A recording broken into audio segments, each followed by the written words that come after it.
Thanks for the update. అభివృద్ధిని అడ్డుకోవడమే పనిగా పెట్టుకున్నాడని మాజీ మంత్రి పేర్ని నానిపై మంత్రి కొల్లు రవీంద్ర విమర్శలు గుప్పించారు.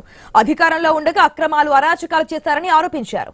బందరుకు ఏం చేశారో చెప్పాలని డిమాండ్ చేశారు. కలెక్టర్లను సైతం వేధించారని కొల్లు ఆరోపించారు. బఫూన్ లాగా వ్యవహరిస్తా ఉన్నాడు పేరు నాని. ఈ బఫూన్ కి విలువే లేదు. ఏదో ఒకటి మాట్లాడటం, చేసిన తప్పిదాలు. 5 సంవత్సరాలు 2.5 సంవత్సరాలు మంత్రిగా చేసావు, 5 సంవత్సరాలు ఎమ్మెల్యేగా చేసావు. మచిలీపట్నానికి ఏమీ చేయలే. గోడౌన్స్ లో కట్టుకున్నావు, గోడౌన్స్ లో బియ్యం బొక్కావు, 8,000 బస్తాలు దొరికావు. నాకు తెలీదు, మా కింద ఉన్న వర్కర్స్ చేశారన్నావు.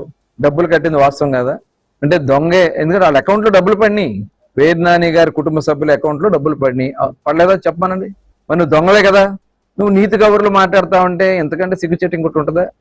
కానీ ఇవాళ అతను చేసినటువంటి తప్పుల్ని కప్పిపుచ్చుకోవడం కోసం ఏదో ఒక బురద జల్లాలి, అధికారుల్ని బెదిరించాలి.